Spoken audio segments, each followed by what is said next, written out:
lang.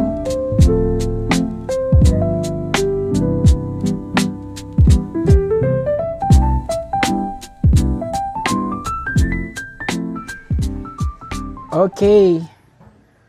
Good day. Ngayon magluluto tayo ng tinola. Meron tayong isda dito. Ayan. Itong isda na to ay mamsa. Mamsa tawag sa amin sa Bisaya. Parang ang pamilya nito ay pampano. Parang pampano yung itsura niya. Pero tawag dito sa amin ay mamsa. Iwan ko kung kapamilya yung mamsa at saka yung pampano. Pero magkamukha sila. Nahiwa ko na to. Ngayon hugasan natin ng konti. Tapos i-prepare natin yung mga ingredients. Hihiwain ko na to. Tapos yung isda natin nahugasan na din. Ayan oh, sobrang fresh. Ayan, sobrang sarap to sa tinola. Masarap ang sabaw nito, manamis-tamis.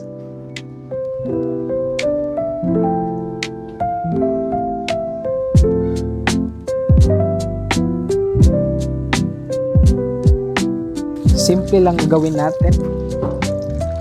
Ang tinola ay sabaw. Ayan. Ayan, ito we have kamatis. Ito yung mga ingredients naman niya. Kamatis, sibuyas, at saka luya, at saka sili na green, yung haba, siling espada. Tapos mamaya manguha tayo ng malunggay, lagyan natin ng malunggay. Tapos goods na ang ating tinola. Prepare lang natin ito. Kulo na din ako ng tubig. Mamaya pakita ko sa inyo. Ilagay natin ito una yung mga ricados. Pag kumulo na, saka natin ilagay yung isda. Tapos i-follow natin yung malunggay. May mga malunggay tayo dito. Kukuha tayo mamaya. Itong kamatis tatlo, ilagay ko na to lahat. Ayan. Pahaba.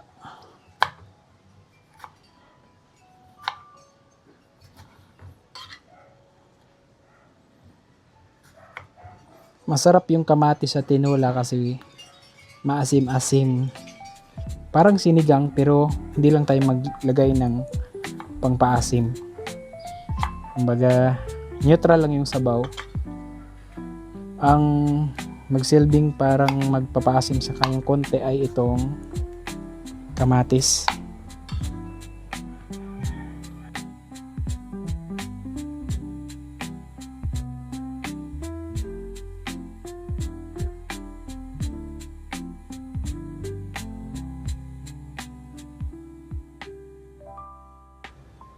Okay, nahiwa na natin ang ating mga ricados. Okay, ito na ang ating pinakulo na tubig. Ayan, kumukulo na. Ilagay na natin ang kamatis. Alright. Next ay itong ating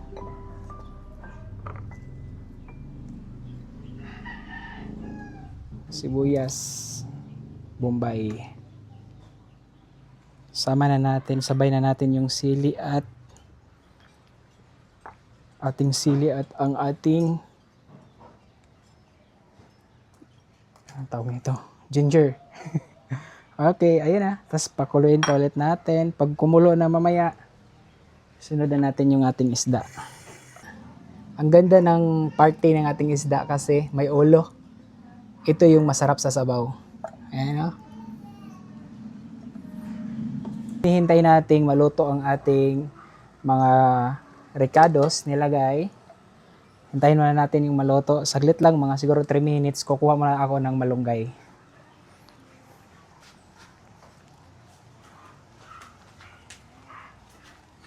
Yan. Ito ang aming malunggay na sa likod lang ng bahay.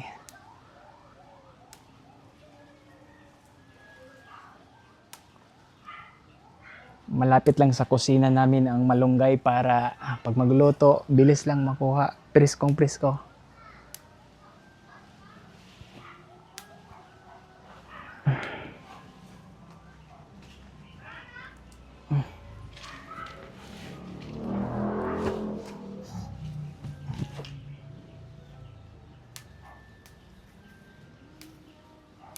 Itong pagkain na lulutuin natin is healthy talaga siya.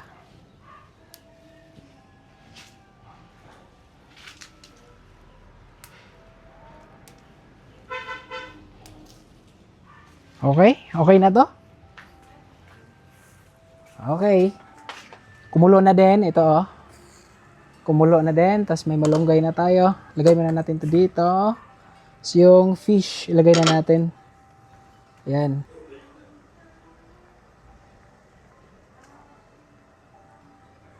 Wow. Sarap ng sabaw nito, guys.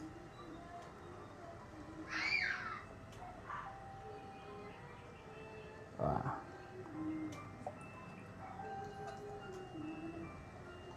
Yun. Okay. So, takpan muna natin. Habang hinihintay natin tong maluto, ayun, maghimay muna tayo ng malunggay. Ayan. Lagyan natin ng malunggay para mas healthy at fresh talaga. Ayan.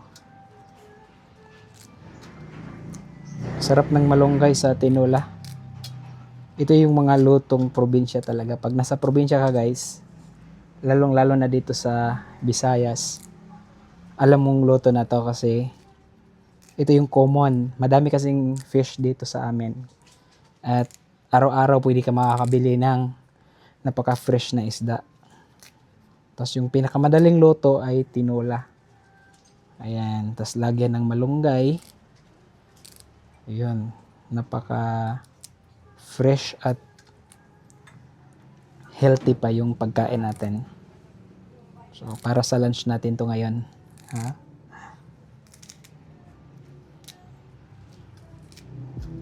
Yung malunggay ko, nandito lang din sa kusina.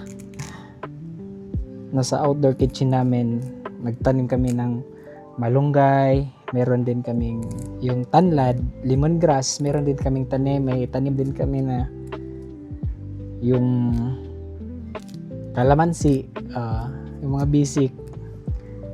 May papaya kami sana dito kaso namatay. Kaya magtatanim tayo ulit. Ayan.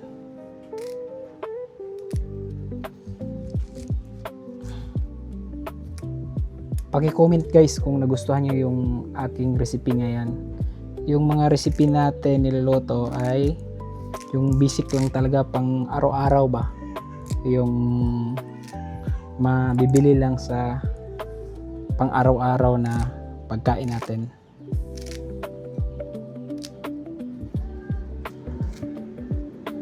Yun. Ayun oh. May malunggay na tayo oh. Ayan. Madami pa to oh. Himayin ko kaya lahat. Lagay ko kaya ito lahat. No? Sayang kasi.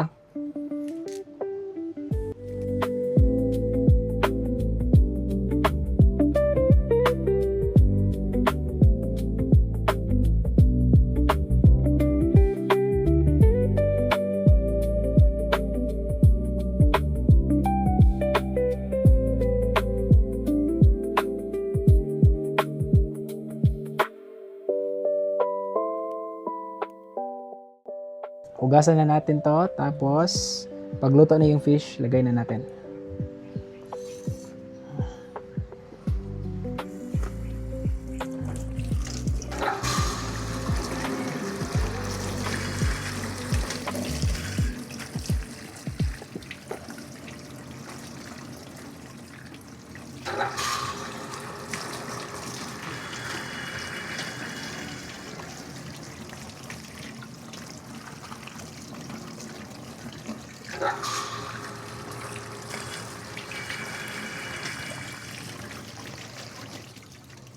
Okay, hugas na to.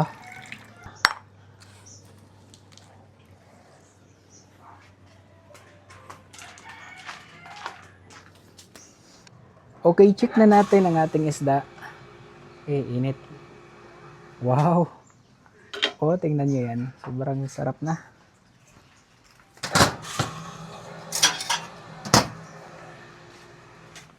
Pwede na nating check. Haluin natin konti. Ayan o. Wow. Lutong-luto na yung isda. Tapos, mag-additional tayo ng asin. Ito yung timpla niya, asin at saka kunting bitchin. Ayan, asin.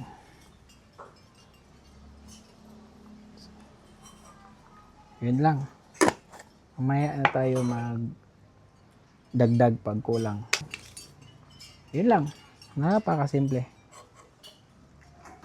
Ayun guys, oh. Wow, sobrang sarap ng sabaw.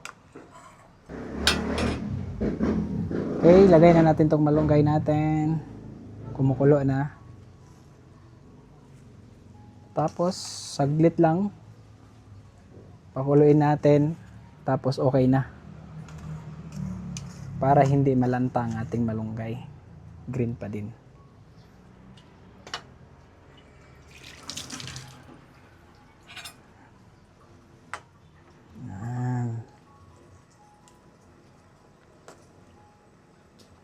Wow, sobrang sarap na nito.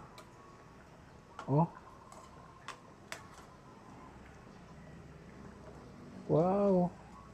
Ito, ulo. Malinamnam tong ulo. Okay, tikman na natin ang ating niluto kasi pinatay ko na yung apoy. Tapos na to eh. Luto na din yung isda. Tikman natin kung anong lasa.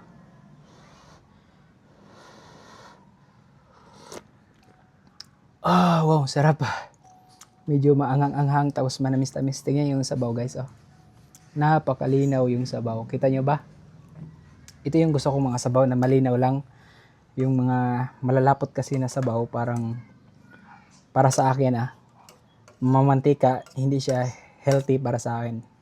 The more na malinaw yung sabaw, the more na healthy. Tsaka hindi mamantika. Tikman pa natin.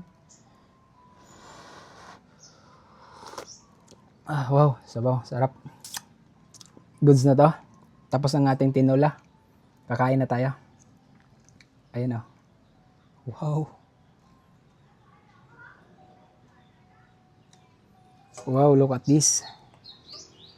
Wow, ang sarap.